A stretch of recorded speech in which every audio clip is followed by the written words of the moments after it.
Before she loathed me, before she loved me, Ginevra Catherine Winslow didn't know that I existed. That's hyperbolic, of course.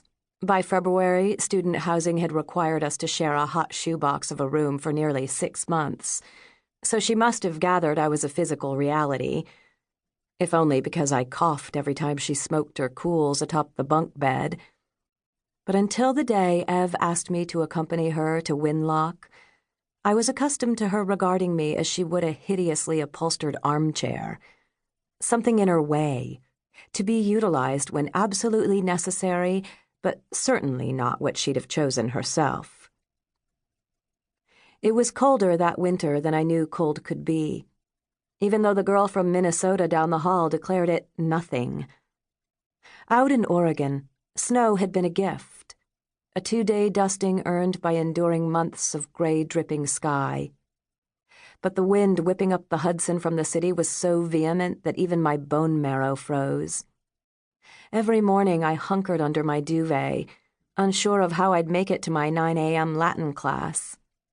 The clouds spilled endless white, and Ev slept in. She slept in with the exception of the first sub-zero day of the semester.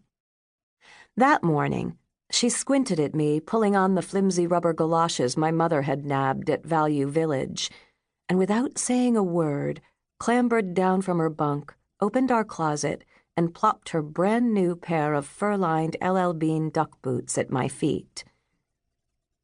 "Take them," she commanded, swaying in her silk nightgown above me. What to make of this unusually generous offer? I touched the leather. It was as buttery as it looked. "I mean it." She climbed back into bed. "If you think I'm going out in those, you're deranged."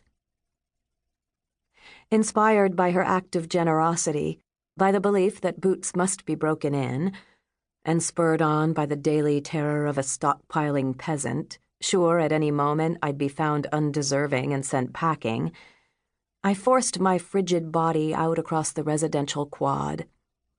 Through freezing rain, hail, and snow, I persevered, my tubby legs and sheer weight landing me square in the middle of every available snowdrift.